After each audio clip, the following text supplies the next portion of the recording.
You are listening to TMBDOS. They must be destroyed on sight. The following podcast may contain language and discussions of a frank and adult nature, and spoilers regarding the films discussed are always to be expected. Thank you for joining us. Now start the show, Dr. Rausch. They must be destroyed on sight.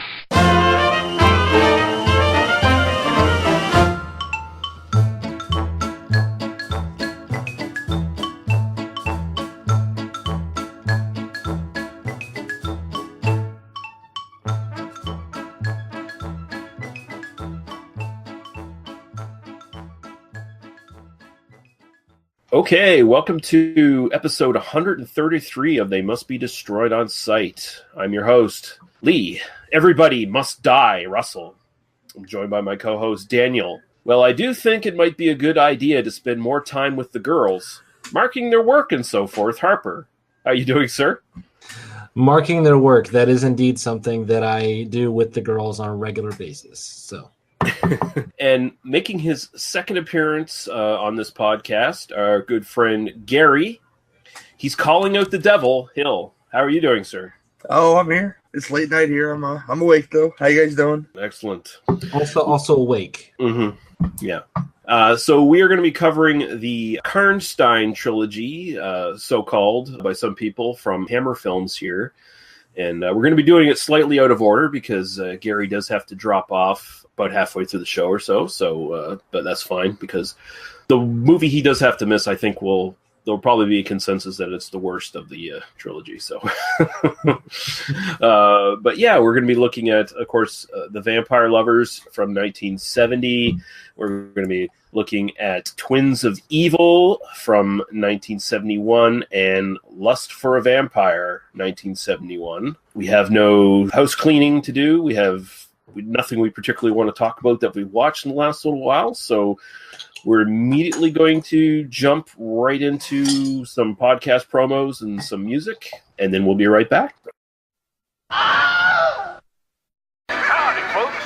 Like blood, violence, freaks and nature. You come to the right place. My name is Gary, and I'm your guide to Cinema Beef Podcast. Every episode, we not only deliver film reviews, we also dismantle some of your favorite and most hated films. Sometimes for the better and sometimes for the worse. Hey, you shut your face! If we want to hear you talk, I will shove my arm up your ass and work your mouth like a puppet. Alright, calm down. Every show I hope to have a new co-host, podcasters and listeners alike. That's right, I'm talking to you people. I take all comers. You're sluts. That's not very nice. The only rules, well, let's ask the best cooler in the business. All you have to do is follow 3 simple rules. 1, never underestimate your opponent. Expect the unexpected. 2, take it outside. Never start anything inside the bar unless it's absolutely necessary. And 3, be nice. So join the insanity and please vent your frustrations. I'm available on TalkShoe, iTunes, and Stitcher Smart Radio. And remember, here at the Cinema Beef Podcast, if you got beef, I've got the grinder.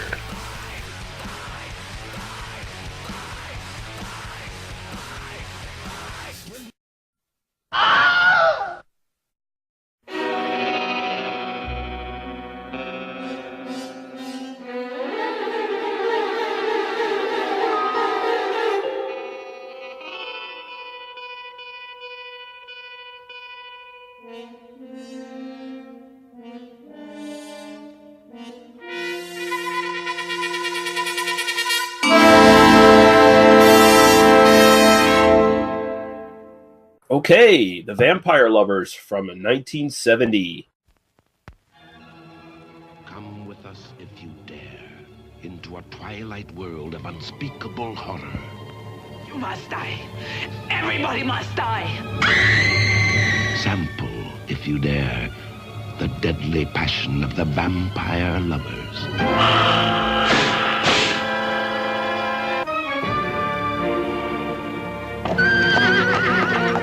The vampire lovers. Perverted creatures of the night find their victims everywhere.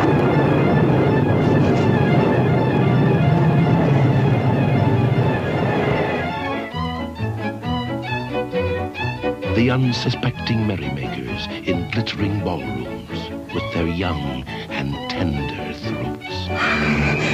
The sleeping beauties whose troubled dreams turn into real, terrifying nightmares. It was a cat! A huge cat! For God's sake, save her!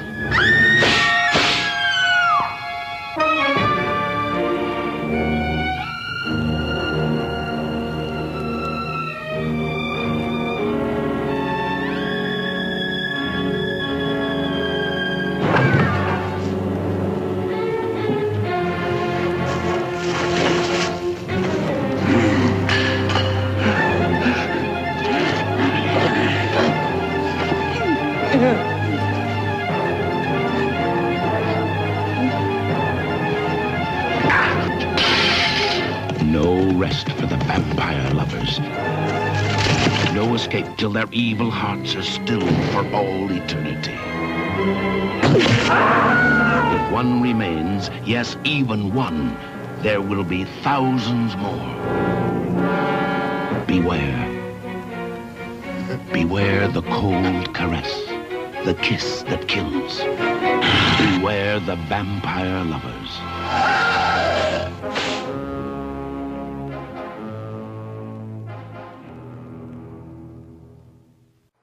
Directed by Roy Ward Baker. Written by, wow, there's a lot of writers on this one. Harry Fine, Tudor Gates, who would go on to write the other two films. Michael Style, based on the story by Sheridan Le Fanu, the story Carmilla. Probably one of the first, if not the first, vampire story, I think, probably, at least in Western literature. It precedes Dracula by several decades. By several decades, yeah. It is starring the lovely Ingrid Pitt as Marcilla or Carmilla or Merkala Karnstein, depending on what persona she's using. Peter Cushing as General Spielsdorf. George Cole as Roger Morton. Dawn Adams as the Countess.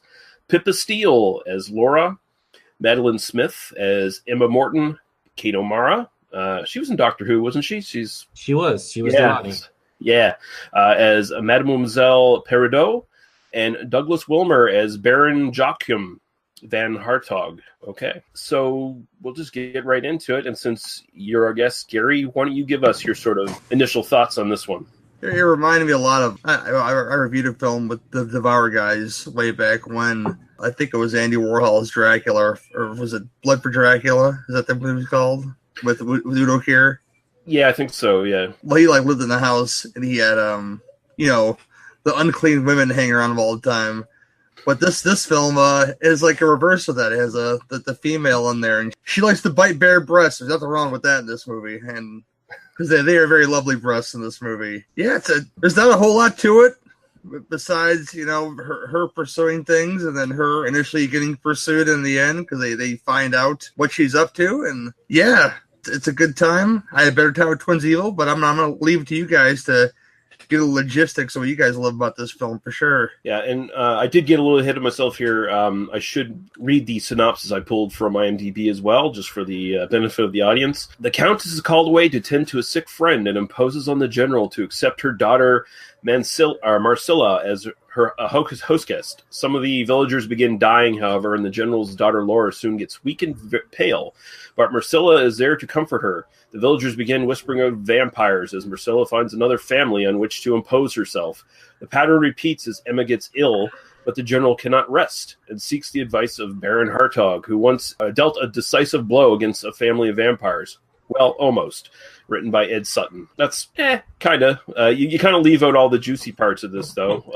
I love reading the IMDb summaries because it's it's like you've aptly described some of the movie and have completely missed anything interesting about it in your attempt to be fair or whatever. I don't know. But it's nice that I don't have to write them anymore. So I always fun. Just rely on the labor of anonymous or pseudonymous internet commenters. So. Yeah, but they were distracted by the bouncing boobs. What happened when they were writing the synopsis? It's like anytime there's a boob on screen, it's just like, and then I just stopped typing for a while, and then like, oh, no more boobs. So I can, oh no, okay, now just describe more. maybe Ed Sutton doesn't like bouncing boobs. Maybe that's not his thing. So that's why he didn't focus on it because that probably would have been at least half of my synopsis would have revolved around breasts and more breasts. My synopsis would have been, it's a vampire movie with Ingrid Pitt hitting on a very lovely, what's her name? Madeline Smith. And at one point, it's a vampire film where they chase each other on a bed. And that's why you need to see this movie. Ultimately, it sells the experience much more so than the actual synopsis does. But continue there, Dan. What's your sort of initial thoughts on this one? This is definitely my favorite of the three we're going to talk about today. I don't think it's the best of the three we're going to talk about today, but it's definitely my favorite. I'd like to have a slight digression on the cinematic concept of subtlety, because there are ways of you say, oh, lesbian vampire movie from 1971, not directed by Jess Franco, and you go, oh, it's going to be kind of like sly winks and nods, and particularly when you do kind of study kind of LGBTQ cinema, prior to about like last week, you are basically kind of taking little bits and pieces and kind of like building a sort of headcanon around, like, oh, these characters are lesbian or whatever.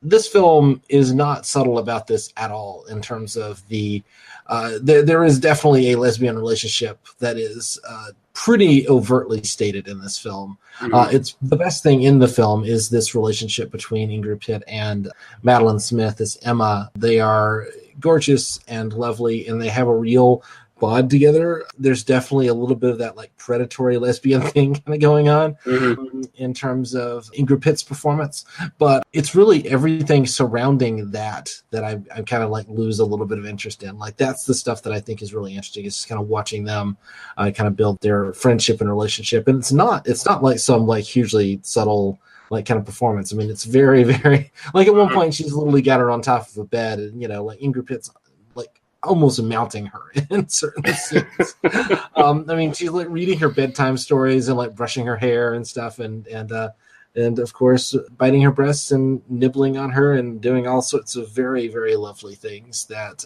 I presume that women who are just friends do all the time, because that's what films at this time have taught me. No, I really enjoy the film. I think it's just fun. It's really an easy watch, and I found myself just like a smile on my face laughing through most of the film. And I think the film intends me to kind of like treat this as a little bit of a romp. It's a little bit, it's not meant to be this sort of like tense atmospheric kind of thing. It's definitely a more kind of a lark. It is definitely more playful for sure. It's kind of interesting. Like Pitt, like you said, there is a bit of the predatory lesbianism angle to it, but it's not too overt. It sort of portrays Pitt in this movie, at least. I'll just make a quick little aside here. Although this is supposed to be a trilogy, it's really not as far as continuity is concerned, because every one of the films states the vampiress Carmilla, her death as a human. They state the birth and death differently for every film. Yeah, it's a thematic trilogy more so than like an actual trilogy. But this film actually does, like, I have read Carmilla.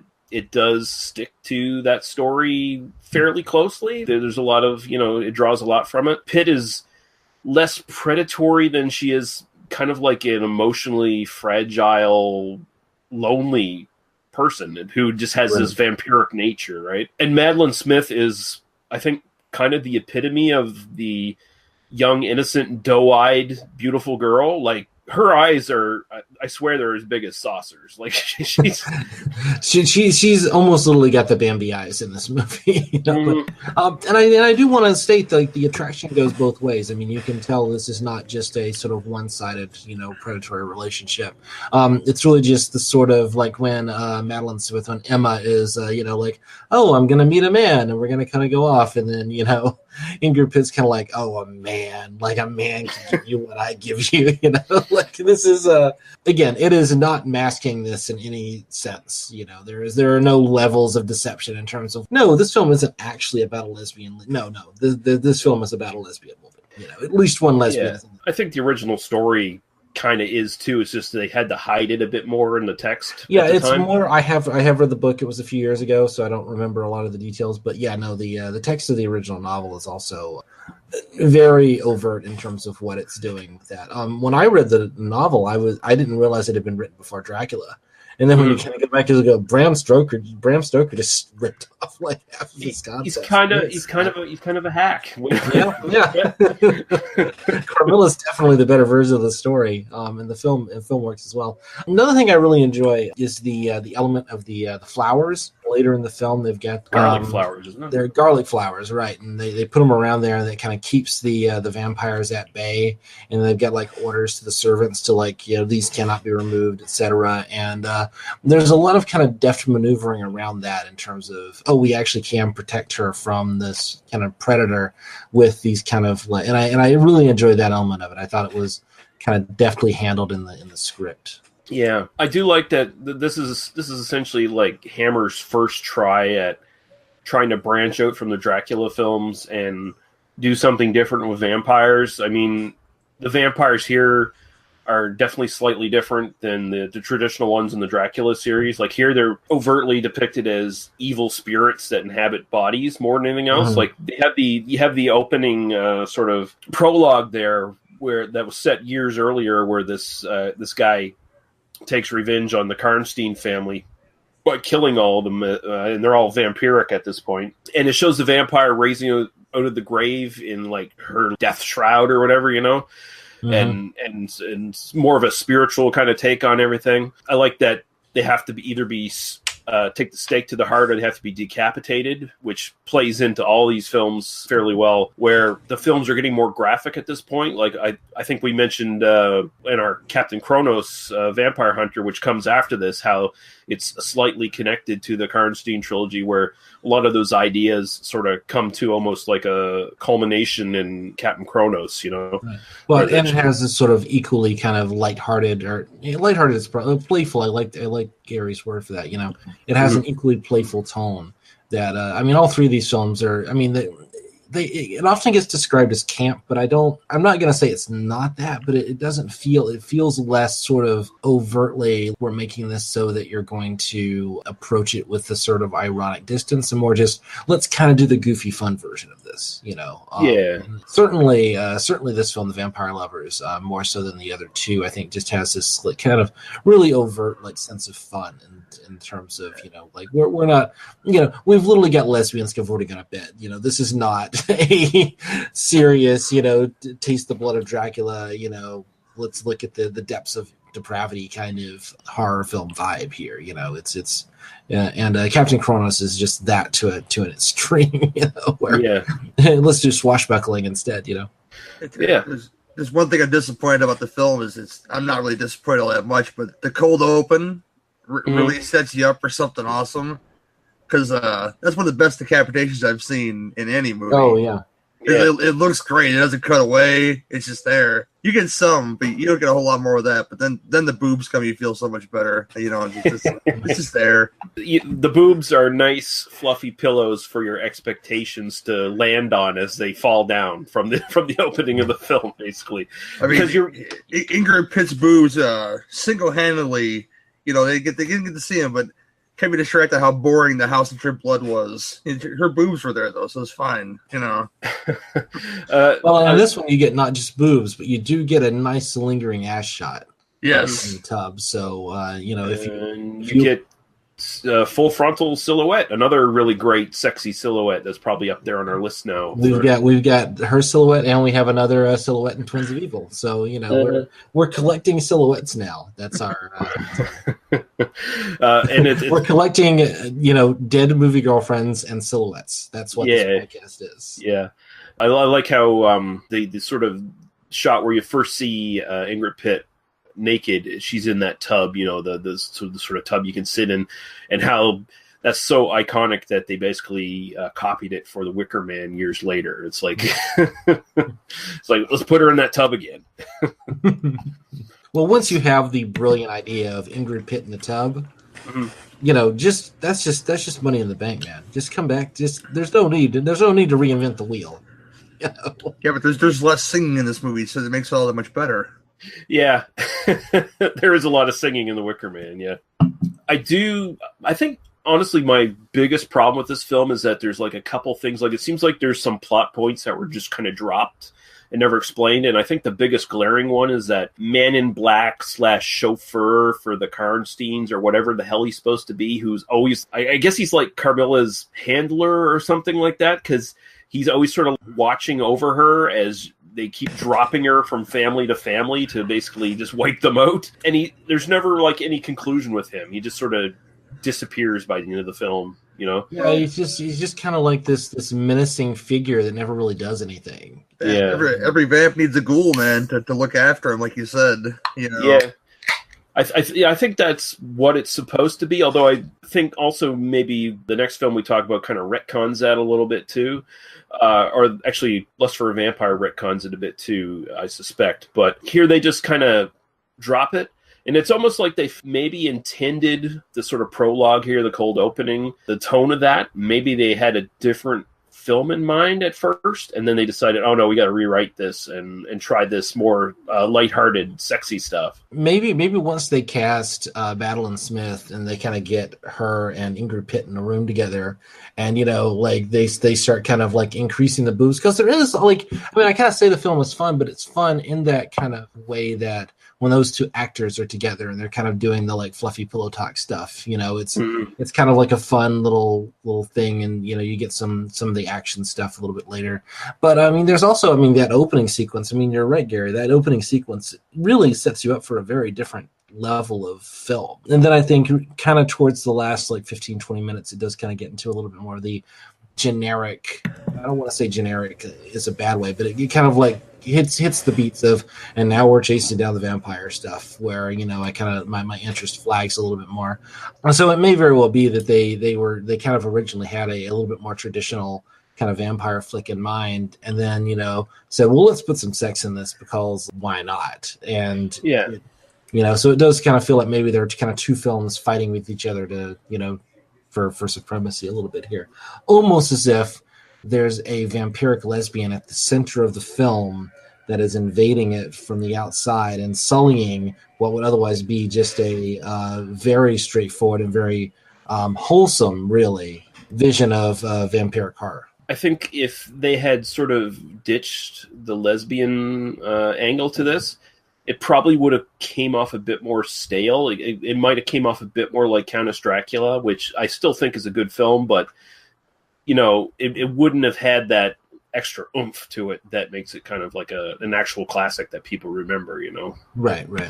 Yeah. Or Lust for a Vampire, like if you take all the like kind of clever, cute, original stuff out of this film, and then, you just get Lust for a Vampire. So the reason you see the more sort of graphic violence and the boobs and stuff too, as well, is because this is a co-production with AIP, and at this point, the censorship sort of rules had softened quite a bit. So Hammer's like, we got to take advantage of this, and AIP was like, yeah, and we can sell this over in the U.S.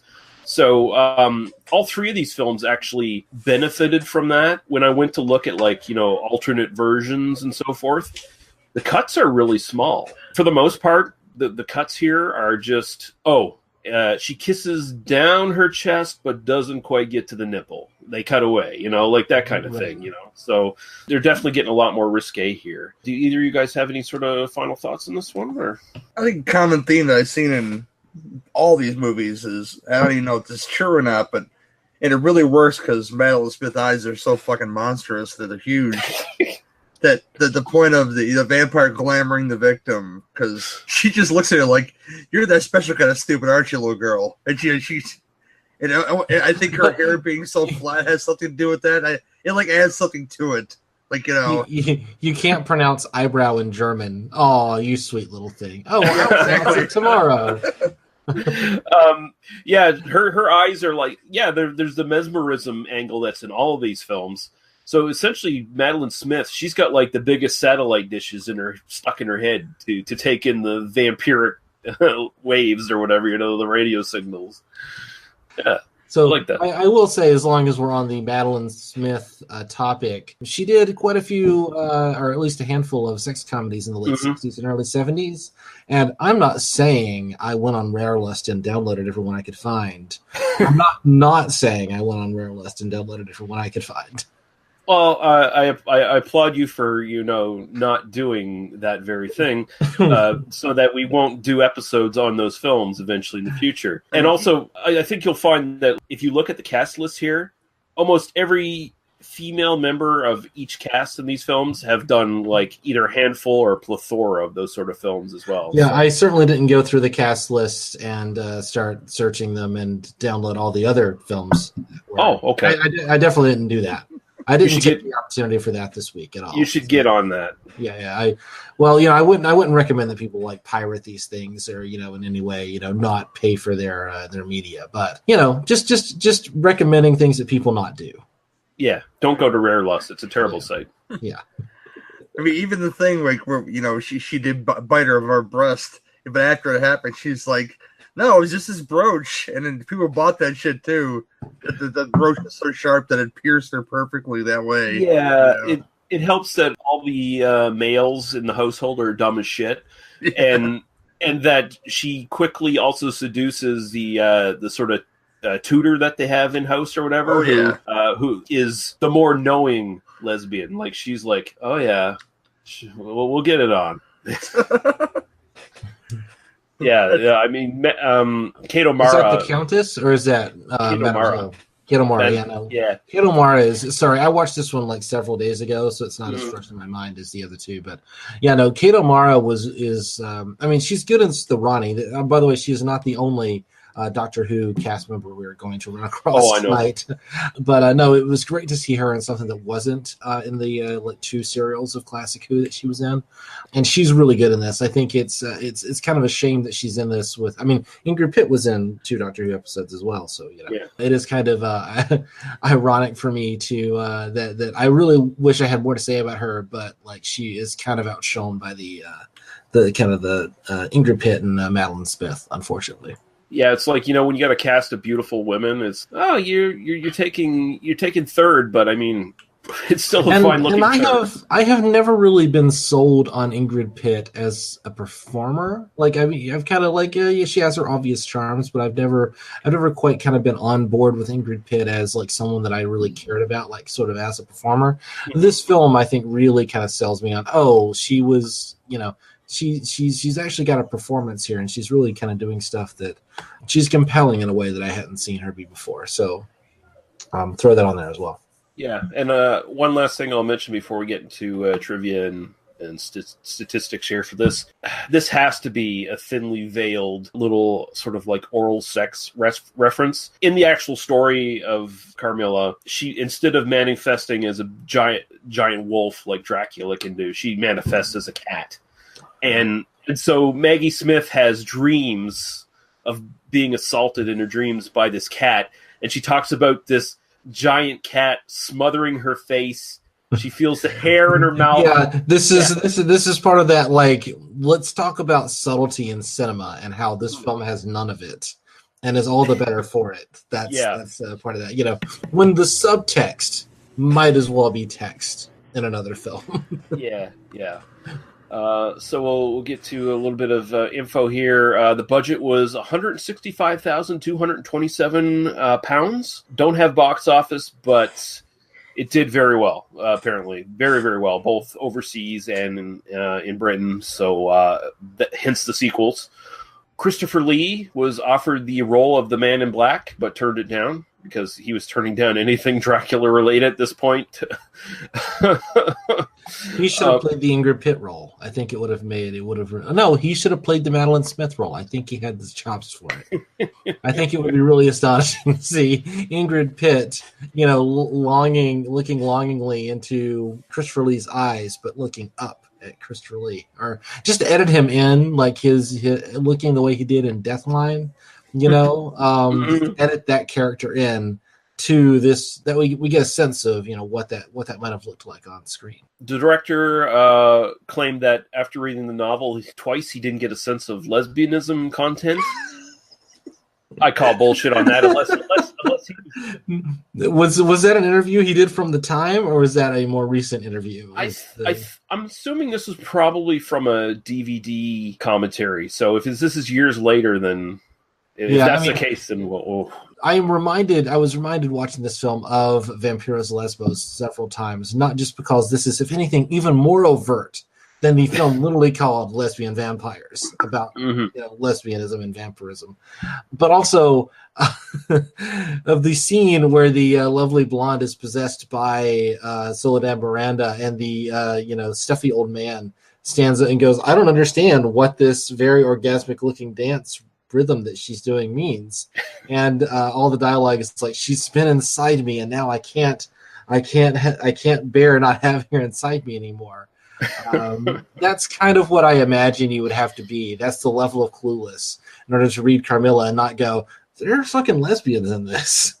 Yeah, Ingrid Pitt, who I guess she had an invested interest in like classical sort of vampire literature, like we were talking about in Countess Dracula House. She didn't like the fact that the film didn't stick as close to the Countess Bathory stuff in historical context.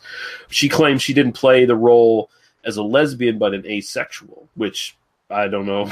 Maybe she doesn't know what the definition of asexual is, but I mean, I get it from her perspective as a performer, because what she's doing in that moment then is to say, I'm not playing this sexually, I'm playing this as someone who is, like entranced by her personality or her beauty or her, whatever, like I have a love for her or whatever.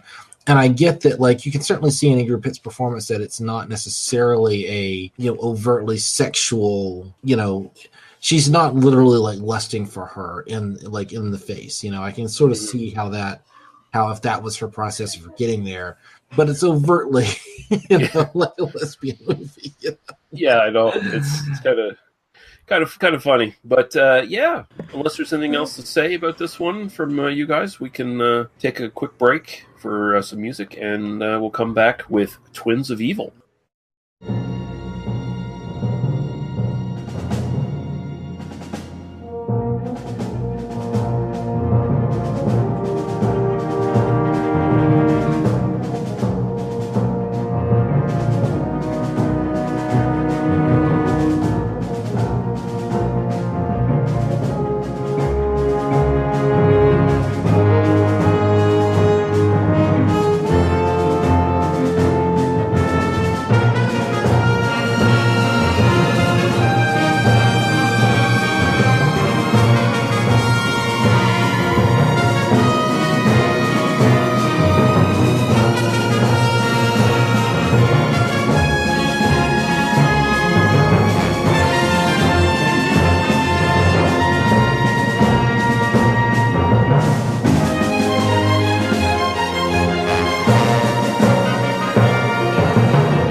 Twins of Evil from 1971. Oh, God, have mercy on this poor, unfortunate creature.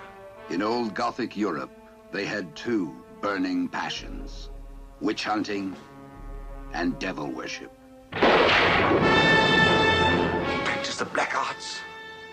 They worship the devil. They're all slaves to Count Karnstein, and he is their evil master. Do you know what I want more than anything else? To meet Count Karnstein.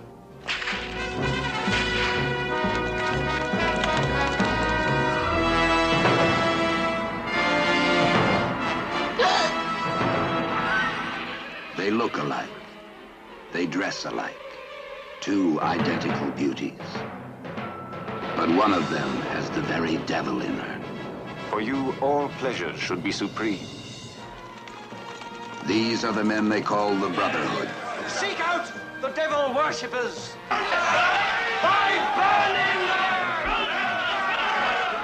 And this is the sister, who is about to enter the Devilhood. Look, what do you see? We are the undead, immortal. The devil has sent me, twins of evil.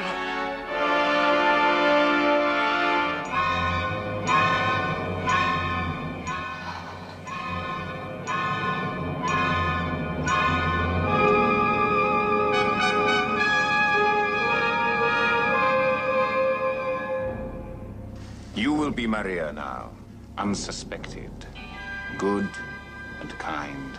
Think of the havoc you can cause. I thought it was your sister that I loved. But now, I know.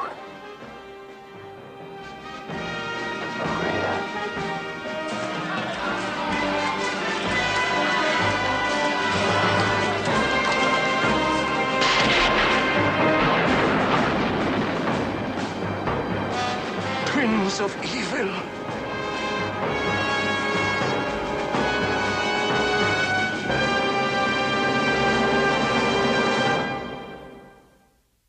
Directed by John Ho, or Hugh Hogue. I assume Hogue. How? Not Ho. How? Who? Hogue? What? I don't know. Just call him Ho. It'd be okay. Yeah, John Ho. He also did, notably, The Legend of Hell House, which is an excellent haunted house film. Dirty Mary, Crazy Larry. He directed that. That's phenomenal. And he also went on to direct the two Witch Mountain films for Disney, I believe. Escape from Witch Mountain and Return to Witch Mountain. Those are good as a kid. I watch those too, still today. Yeah. Written by Tudor Gates, and of course based on Sheridan Le Fanu's story. Starring Peter Cushing as Gustav Wheel, Catherine Byron as Katie Wheel, Mary Collinson as Maria Gellhorn, Madeline Collinson as Frida Gellhorn, David Warbeck as Anton Hoffer, Damien Thomas as Count Karnstein, Katja Welf as Countess Merkala, and Roy Stewart as Joachim. And talking about Doctor Who, guys, Roy Stewart was in one of the Doctor Who serials, at least one of them. He was in two. Yeah. He's most famous as the incredibly racist, mute strongman Toberman in Tomb of the Cybermen, which does not carry over at all into. No, it's not a stretch here, is it? It's in no way connected to how he's used in this film. Thankfully, here he has a subtle and nuanced characterization with many, many layers. And actually, no, he's completely the mute strongman who gets stabbed at the end and kills a couple of people, though. And is definitely, if we were doing the badasses, boobs, and body counts thing, he would definitely be the badass of the film. Yeah, And what column does that hilarious eye burn go? Because that's fucking funny as hell. When he hits the guy in the eye with the torch. So synopsis for this from someone called Jeremy Perkins says, in 19th century Middle Europe, orphan teenage twins Maria and Frida go to live with their uncle Gustav Wheel, who heads the Brotherhood, a vigilante group trying to stamp out vampirism. No, that's not what they're trying to do. They're trying to stamp out witches. But their methods are random and misplaced and only result in a terrorized populace. The real threat lies with Count Karnstein, and although the twins seem outwardly to be identical, Frida finds herself much more drawn than her sister to the Count's castle, dominating the skyline. So, you get some points there, Jeremy, but you're wrong about the Brotherhood. And that's actually kind of a crucial plot point, that the Brotherhood are witch hunters who are clueless about vampirism. So, but we'll get into that. Again, I'll throw over to you, Gary. What are your sort of thoughts on this one? I really dug it. I mean, it starts out right away. It gives you what the Brotherhood's intentions are. It's not to find, vampires. They have no idea where there are vampires. And yeah, that guy should be slapped for writing a synopsis like that. And it doesn't work like that. But it starts out with the, classic, let's burn the witch, Mm-hmm. Maybe she couldn't find a husband like the other one they wanted to burn. And, she's wanted some good loving apparently and not find a husband. I like the whole thing, the whole good twin, bad twin thing, because the one's obviously he come under the influence of the vampirism of the man of the castle, and the whole idea of them being twins, them making the switch. That's always fun. Although you could always tell that if you're watching from the angle we're watching, like, yeah, that bitch is up to something. You can tell right away.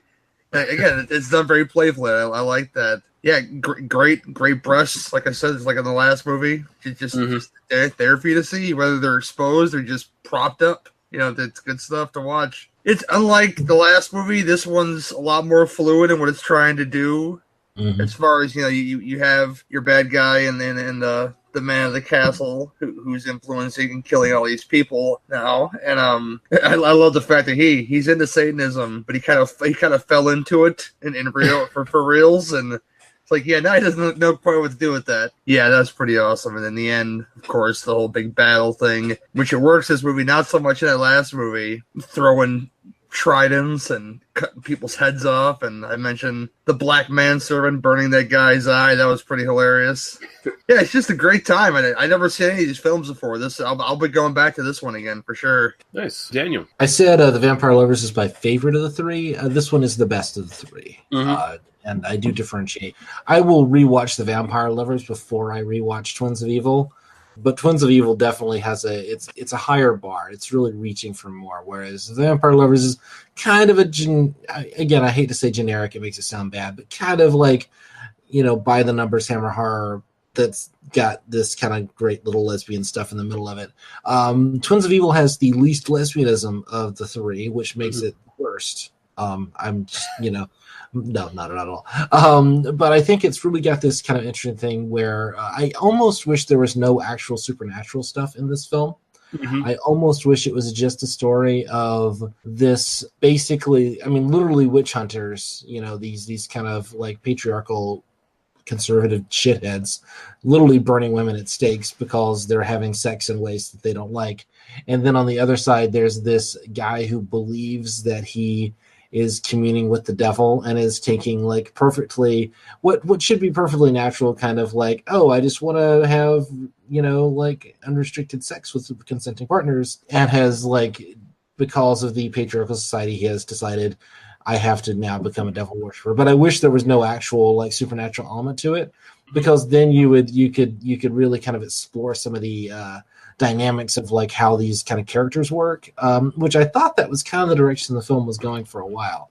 I really thought kind of, because you get the witch burners kind of come around, that you kind of see the beginning of it. Peter Cushing, phenomenal performance, because at first I hated this guy. Like, I'm literally just like, I absolutely hate Peter Cushing with a burning fucking passion in the first like half hour of this film. You're supposed to hate him, really. Well, yeah, I'm supposed to. I mean, the film is definitely doing what it's supposed to do. And then when he's harassing this guy here, and all he's doing is he's bending a beautiful girl, and it's like, well, come on, man. I mean, yes, the guy's a little bit of a dick, where he's like, yeah, take her, you'll have some fun, and then, you know, it's like, oh, no, dude, this is not how you treat a lady who has consented to come into your bedroom. And then like the film has to sort of turn him into, well, no, but he actually is a devil worshiper, and he actually is like, you know, communing with Satan, and then he actually is a vampire, which, I don't know, for me, it kind of became, you were kind of going somewhere a little bit more interesting, and now you're going somewhere a little bit less interesting, just because, you know, you kind of have to do the genre tropes. But it's still very, very good. I think it still manages to do it in an interesting way, and to kind of give us some interesting characterization along the way. I really love the performances from the two twins. These are the Collinson twins. They were Playboy Playmates, the very first twin Playmates, and I think October 1970, something like that. Yep. Not that I looked it up or anything, but I really love the way they're kind of portrayed. I mean, it is one of those things where you kind of see these films, all three of them, and I guess Hammer during this period was really leaning into we're not even going to pretend that these are not basically supermodels that we're putting in like fakely period costume with plunging necklines and saying, hey, look, you know, they're modern women in you know, 19th century or whatever. They definitely kind of are portrayed as fairly kind of modern girls, at least modern to 1971 or whatever. And I really like that. I guess one thing that I would say is I don't quite understand why, like, the difference between Maria and Frida, like why one turns evil and one doesn't. It just kind of treated as sort of a little bit of a, you know, a little bit, just kind of a plot point. It just kind of becomes a thing. In a lot of ways, you don't even really need twins for this film to work. I mean, it kind of works as the kind of conception of the film, but I mean, you could have like one girl who's just kind of caught between loyalties between the two or something like that. You know, you could have done something a little bit, and, you know, but it definitely works. I really liked the performances there. I really liked, you know, once you kind of get into I really love the, probably my favorite scene of the film is actually when you first kind of see our Satan worshiper there, you know, kind of sitting there and watching the ritual happen, and he's like, "Oh, this is fucking bullshit, man." he's a little like, "I have vanquished Satan in this moment." And you guys are all a bunch of bullshit artists, and, you know, because he's like, no, I know the real satanic rituals, and you guys don't know what the fuck you're doing here. And it's a really fun little moment, and it really kind of takes the piss out of the whole like kind of concept of doing it, and kind of sells his evil really right in that moment. It really kind of sells it as like, no, I'm the real kind of big bad here.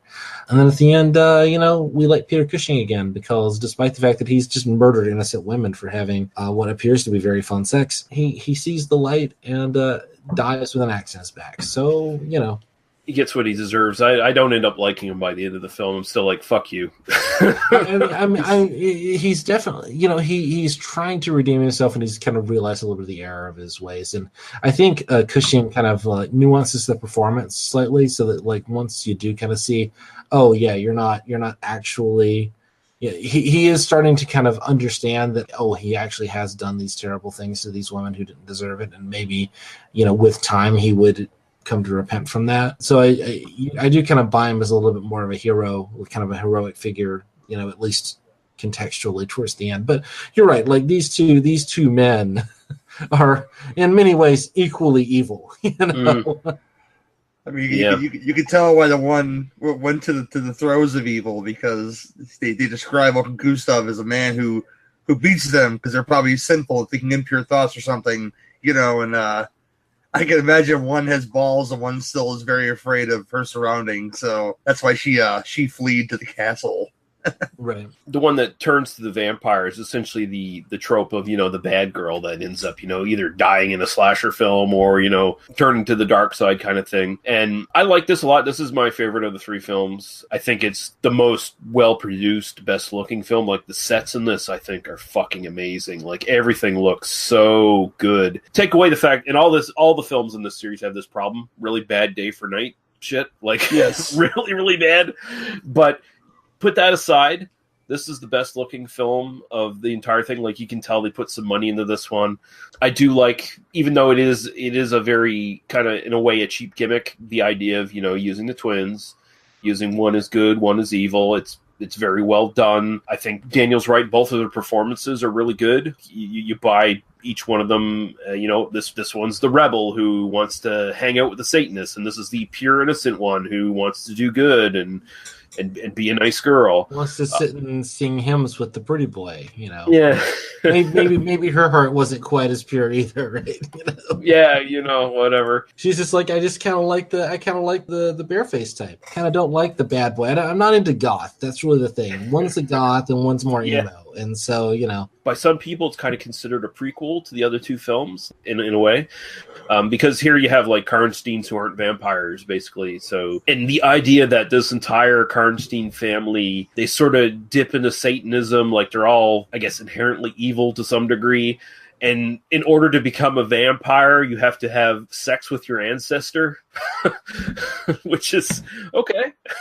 Because Carmilla in this is just like a brief character that's resurrected to basically turn Baron Karnstein into a vampire. Yeah. And so he's basically having sex with his like great grandmother. So what you're saying that the Baron didn't know shit? He just kind of fell into vampirism. See? Yeah, it's kind of like. There's a connection here to Taste the Blood of Dracula in a way, where you just have these bored rich motherfuckers who are looking for thrills, and that's kind of what Baron Karnstein's doing. He's just looking for thrills, and he finally drops right into the actual Satanism kind of thing, just like the three guys in Taste the Blood of Dracula does when they meet up with one of Dracula's servants, you know? It's like, wow, this body's buried just underneath this table. Who would have thunk it, you know? I got a question why a Karnstein castle would have a, you know, like a a chapel in it. that never made sense to me in any of these films, but okay, whatever. But yeah, I love this one. I love it's just distraction. It's just a it's a facade, But I love it. I love Cushing's performance here. Like, it's rare that you get to see him play a bad guy, and he does it with a lot of zeal. Like, this is akin to Vincent Price in Witchfinder General. Kind of same idea, where it's just like, wow, fuck this guy. I want him to die. I hated every move this guy made. And like, yeah, I don't see any redemption for him personally, because this guy was like flat out basically threatening everybody he encountered. The one sort of, the male hero in this, I guess, he threatens his sister at one point. He's like, you either fuck off or maybe your sister will come up on charges, basically, and we'll put her to the stake, and then she ends up dying anyway later on. And I love that Cushing is this arrogant asshole who thinks he knows, the word of God and how to fight evil and all this shit. But it's actually our young schoolmaster hero or whatever who has been reading up on this shit. He has all the books on like witchcraft and demons and stuff. He's like, no, these are fucking vampires. We have to fight them this way. And it turns out that he's right. He's actually the one. It's actually a Captain Kronos origin story. Kind of is, yeah. Yeah. I like this one a lot. Again, it's got plenty of nudity in it. It's sexy. It's got some nice looking women in it. Although only one of the twins actually goes topless in this, right? So funny thing. Kind of a weird like detail. Like you'd think like we hired. Yeah, I'm not saying like they both have to. I'm just saying it's you hired the Playboy Playmates to play twins in a movie, and then they don't even both go topless, so it's funny because there was some sort of, I don't know if it was promotional shots for this or if it was just like a sort of a photo shoot done for fun around the same time. There's actually like sort of cheesecake kind of photos of them where they're both nude with vampire fangs and stuff. Like if you look up pictures of them, you'll see like the sort of that sort of stuff that obviously was in some relation to this film, but it was just done aside. Probably promotional stuff that like to maybe to sell to nudie mags. I don't know. I think so. Because they were in a lot of that stuff, and of course they also did a couple like sex comedies and sort of sexy movies. Some of they're apparently sort of background actors in some of the same ones that came up. But some of the same titles kind of came up in my search. And again, I definitely do not have those available to me right now to watch later on. Yeah, no, that we would never do that. Definitely shouldn't share those with us either. Definitely shouldn't do that. No. We would never do that.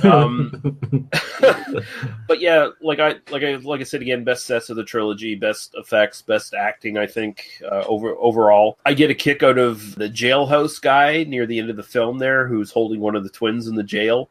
He just has the most breathtaking comb over I've ever seen on film. Like it's just like the most terrible and most breathtaking kind of comb over I've ever seen on a character. That's just wow. Okay, dude, that's a choice. That's good. We should just talk about Joachim for a second. The black manservant who uses charades to warn his master of the coming mob. Yes. Because that's the thing that mute people do.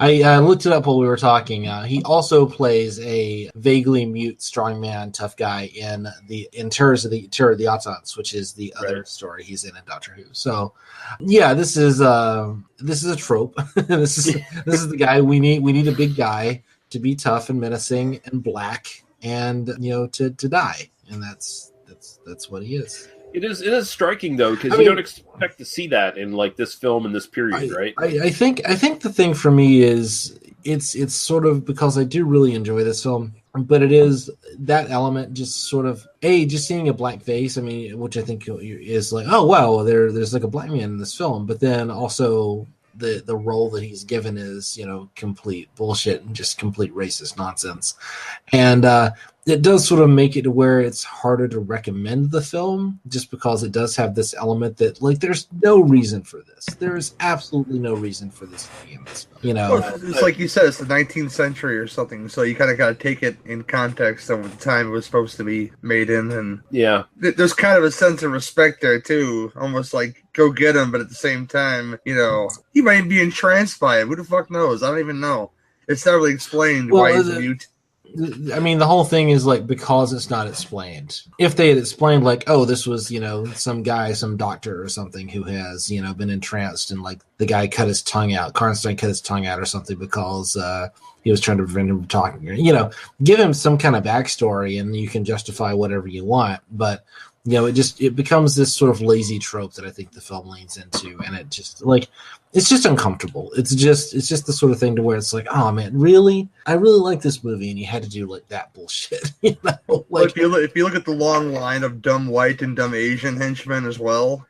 I mean, I just watched The Perfect Weapon, and Professor Toru Tanaka made that a career of being the silent henchman. Yeah. And although, I mean, it could easily just been like from the Dracula series where, and the second Doctor played the character at least once in that series, Clove, which was the manservant for Dracula. Basically same kind of deal, except he was like overtly evil as well and scheming and shit. But yeah, it was a weird choice. It's a weird choice. It's like, okay. I mean, I'm sure it seemed progressive at the time. I'm gonna give them the benefit of the doubt. It seemed progressive at the time. This is, like, again, I said this is my favorite of the trilogy. I liked it a lot. If any of you guys have any sort of final thoughts on this one, or we can get into the sort of... You have another great beheading in this. Mm-hmm. Yes. It really kind of a surprising moment where she kind of just comes around the corner and then suddenly whack, and it's done. Yeah, it's a nice little shock moment. I kind of feel like maybe Hammer had just sort of developed the beheading technology kind of late in their run and said, "Oh, we're going to use this twice. Let's do it." Yeah. That was a pretty tasty weapon too. That it's almost like a cleaver, but it's like double sided.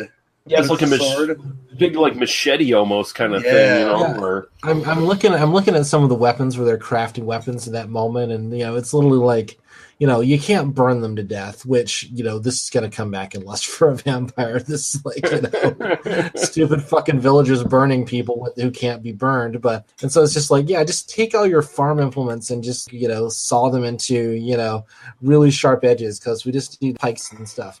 And I was kind of, you're right, that axe. I really wish we got a nice shot of that axe in a modern film. I think we would get at least a little bit of a thing, but it almost felt like a video game implement. Like Peter Cushing has armed himself with special two-sided axe.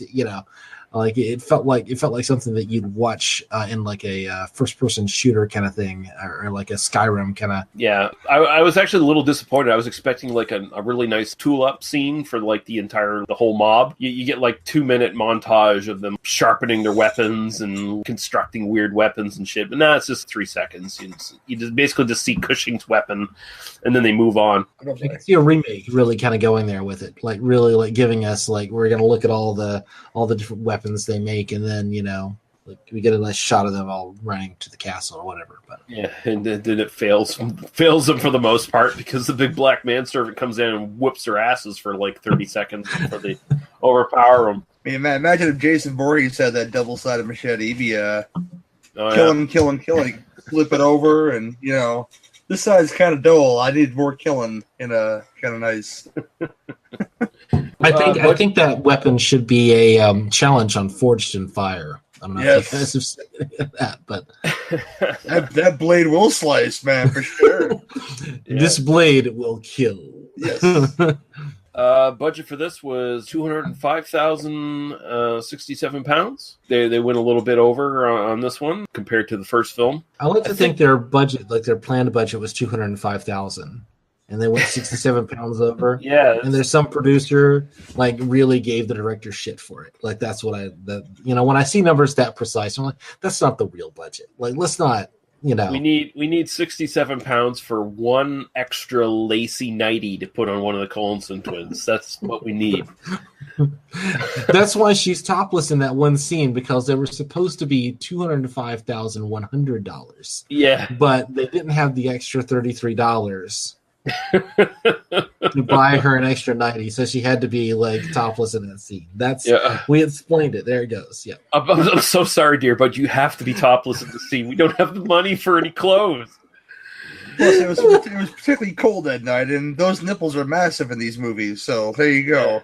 Yeah. So this film, Ingrid Pitt was offered a cameo role, but of course she turned it down. She was going to basically reprise her character from Vampire Lovers, but she turned it down.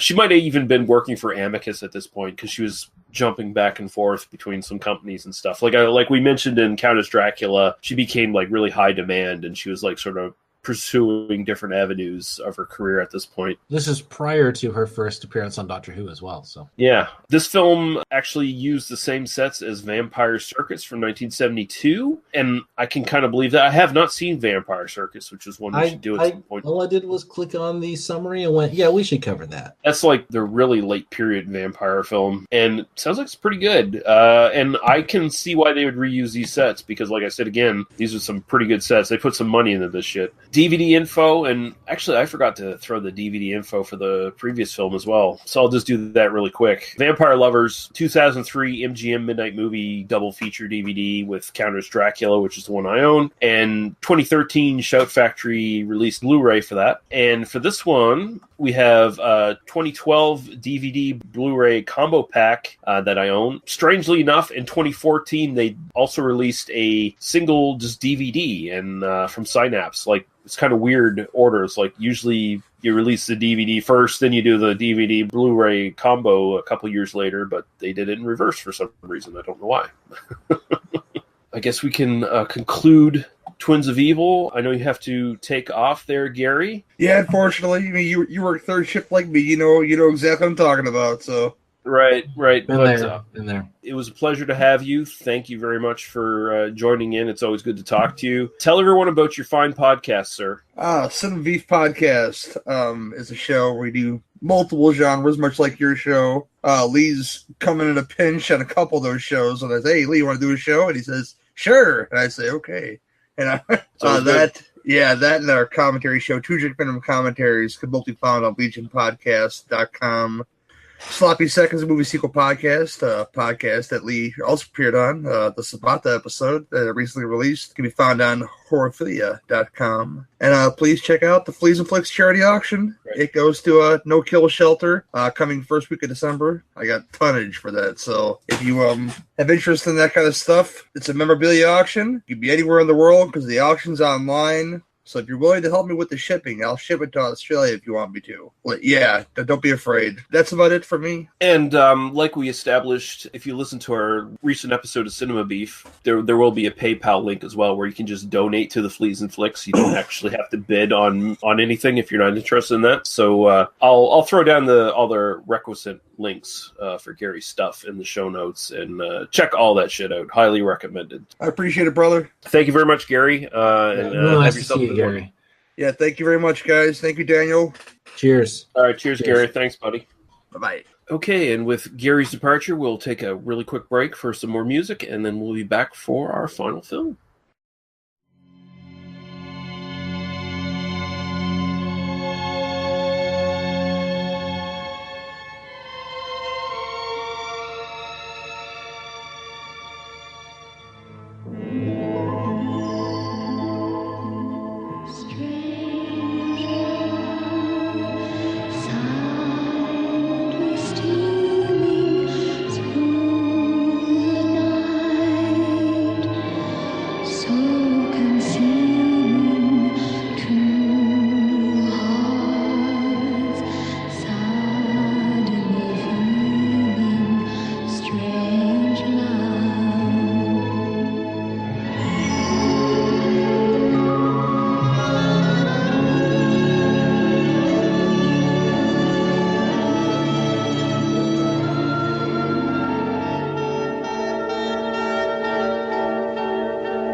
Okay, Lust for a Vampire, 1971.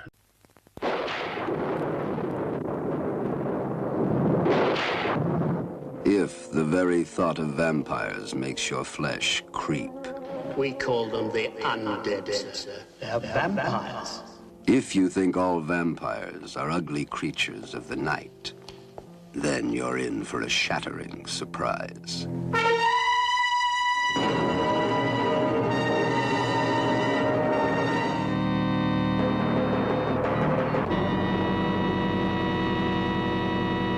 Turn now this fresh, warm blood into a body of thy making. Welcome to the most exclusive finishing school in Europe, where the quest for knowledge continues long into the night. You see, I have studied your magic. I know the black art, and I want only to know more and more. Here, the masters are quick to recognize an outstanding pupil. The portrait of Camilla Karnstein died 1710, 120 years ago. Do you know who the portrait was of, Mircalla? It was you. Welcome to the finishing school, where they really do finish you.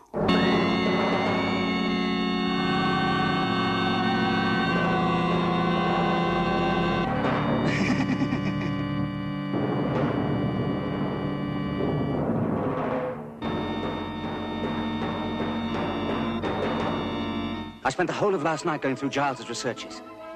And believe me, they are powerful evidence. Evidence? Of what? That you are a vampire. You say that. And tell me you love me. Prove to me that you're not. Love me. Strange love, silently stealing, so concealing two hearts, suddenly feeling.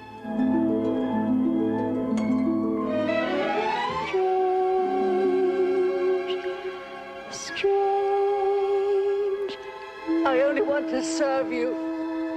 Please. Directed by Jimmy Sangster. I strangely did not do any research on anything else he directed. I should have done that. It was an oversight.